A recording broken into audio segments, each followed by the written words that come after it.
Hello, everyone, and welcome back to another episode of the Weight Neutral Nutrition Podcast. I am your host, Devin Dirksen, and I'm super excited that you're joining me today.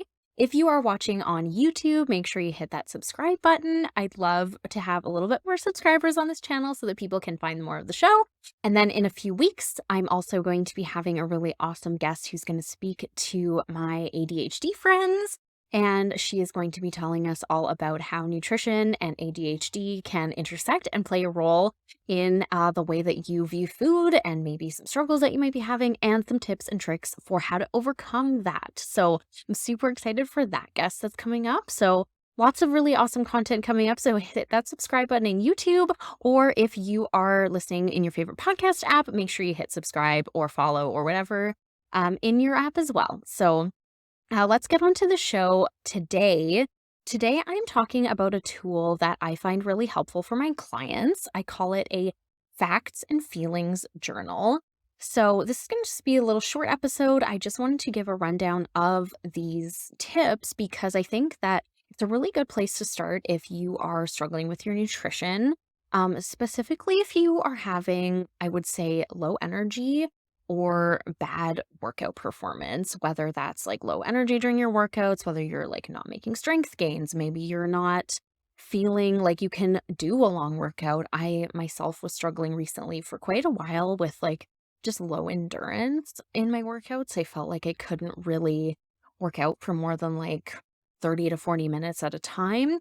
And for some people that may be fine, but I really like want to up my game with my deadlifts and my squats especially. So I really wanted to be able to work out for longer than that. And I've made some nutrition adjustments and also some training adjustments that are going to help with that. So yeah, I think that if you are having those struggles, especially relating to low energy, especially relating to workout energy, it can be really helpful for sure to do this exercise, which I call a facts and feelings journal.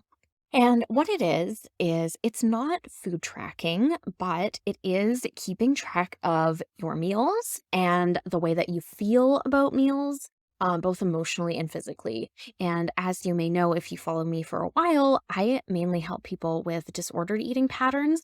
So this exercise really has them in mind because a lot of people who have been food trackers before, they maybe take it really seriously, right? I know at one point I was trying to like log every single calorie and log every single macro in my Fitness Pal, and my Fitness Pal is like notoriously bad for giving people super low calorie recommendations, and it's just like not a great app. I really don't like it. I think that the ads are ridiculous. It's often for like fad diet and yeah, they just end up giving you way too low of like a, calorie target. So there's that.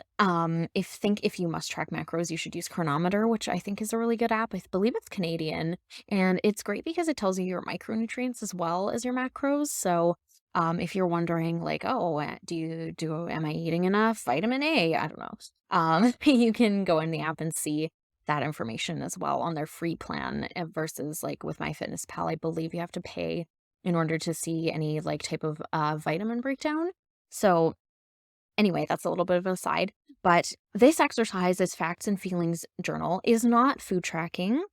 It is just keeping track of food. No, just kidding. But it is very useful, I think, especially, like I said, if you're struggling with any of those issues, but also just to like get a good sense of where you're at with your diet. I think a lot of us, if we haven't really been thinking about nutrition or food or diet or exercise or any of that, it can be eye-opening to record the things that you're eating and the feelings that you have around them. So, what I typically get my clients to do, and actually, there's going to be a free PDF download associated with this podcast episode. You can find it in the description. It'll take you to the little form and you can fill that out. It'll be sent to your inbox. Um, but it's going to tell you, like, it's just going to give you the template, I guess, of how I do this for people and how I help people do this. And it'll give you like the breakdown of like, here are the facts, here are the feelings, and maybe a couple reflective questions as well to help you on your way. This is something I give to my paid nutrition clients, so I'm super excited to be giving this template away for free.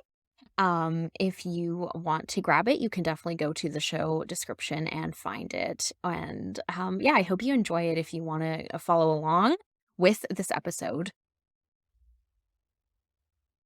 But basically, it's going to have a few columns. It's going to, I make it for 3 days so that you can really get a sense of, not just one day, but a couple days of what your typical eating looks like, breakfast, lunch, supper, snacks, and then water intake. And so that's going to be on the left-hand side, those columns, and you're just going to fill it out as you go along. You can also do this on paper or in your phone or whatever. I create the template and give it to my clients, and then they can do whatever they want with that information. And then you're going to keep track of your feelings on the other side throughout the day. So a couple things, like I do this, it varies, I guess, from client to client, depending on what they're struggling with. But typically it includes things like energy level, sleep quality, stress level, food cravings, hunger, things like that. So again, on the template, I'm going to have recommendations for what types of feelings that you can include there, but tailor it to yourself. If you're really struggling with poor sleep, for example, you might want to put an emphasis on sleep and keeping track of your sleep.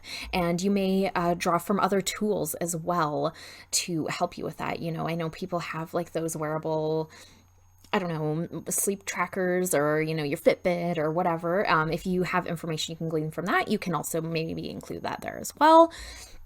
It might be like workout quality, whatever you're trying to work on, I would say, include something about that in the feelings side of things. And again, if you're a visual person, it's going to be very helpful for you to go download the freebie there in the show description so that you can like kind of see what I'm talking about. But if you're not, then you can just maybe make your own in like an Excel spreadsheet or on your phone or in a notebook, et cetera, et cetera. And I really think the value of this exercise comes in that when you monitor something, first of all, you pay more attention to it, and you can also just be made aware of maybe what's going on, right? If you're super busy, if you have a lot going on, you might not think about very often, like, what's my nutrition like? I mean, right?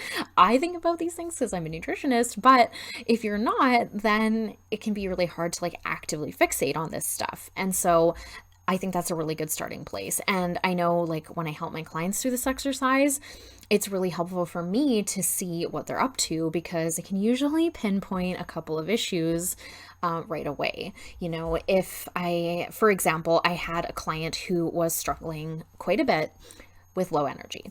That was her main complaint. That's the main thing she wanted to work on together. And I could tell from her breakfast in particular that it was just like, no protein, no fat. It was just like super high carb breakfast and like, carbs are great, but you need other things to get you through the day. And so of course she was having low energy, right? Of course. And to me, that feels obvious. And also like when she did the exercise, it felt a little bit more obvious to her, like, oh, I am just like having a lot of carbs in the morning. I guess it makes sense why I'm low energy or why I'm having cravings later in the day. So super valuable exercise. I really hope this is helpful for you. You can absolutely ask me any questions about this as well. If you want to follow me on Instagram, I'm at devin.dirksen on Instagram. Just send me a DM and be like, I am curious about this facts and feelings thing because it sounds cool, but I'm not really sure if I'm doing it right or I'm not really sure what it looks like. And I might have some recommendations or tips and tricks for you there. And yeah, it's just like, again, it comes down to monitoring, and I don't want to encourage like hypervigilance around these types of things. Like I said, I don't get my clients to track macros. I don't get them to count calories, nothing like that. We just want to be aware of what's going on, of the foods that we're putting in our bodies and how they're making us feel, right? That's the whole thing is, if you are someone who's working on your nutrition, you probably want your food to work for you. And I think especially if you are someone who is an active person, it can be really like, I think it's just gonna like get away from you a little bit, right? If you're trying to be more active, if you're trying to move your body more, if you're trying to, especially if you're trying to lift heavy weights, things like that, you really need to like be a little bit more on top of your nutrition game so that you can, have that good performance in the gym and have that stamina and have that energy And not only just like rely on things like pre-workout, because pre-workout is fine, but it it doesn't always work the best, and it's not going to work great if you use it every single day for every single workout. So that is the facts and feelings exercise. I think that just doing that is going to give you a lot of information about yourself. It's going to give you, like, maybe you're going to do that and be like, oh, I didn't even realize this was going on. So again, go check that out. It is in the show description if you're watching on YouTube, or if you are listening in your headphones, you can find it in the show description as well. Yeah, I'd love to chat with you about it. If you want to chat about it on Instagram, you totally can. And it's going to be super helpful, I think, for you. And I really like this way of looking at it because it's not super rigid. It's not super strict. Like I said, you can tailor the template towards what you are trying to work on. It's not macros based. It's not calories based. It's just about your feelings and the facts behind them. And so I think that that's a really important mindset that you can start to shift as well when you're thinking about healing your relationship with food. Is what are the facts, right? The food. The nutrition information of the food is a fact. Great.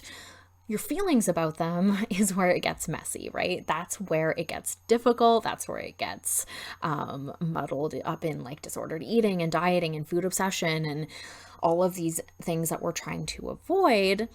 And so I think that if you can split the two up at first, analyze them, and then make a plan to move forward, it can be really helpful. So again, I'm Devin Dirksen. I'm your host, and I'm super excited to be here with you. But this is the end of the episode for today. I wish you all the best, and I will see you in the next episode.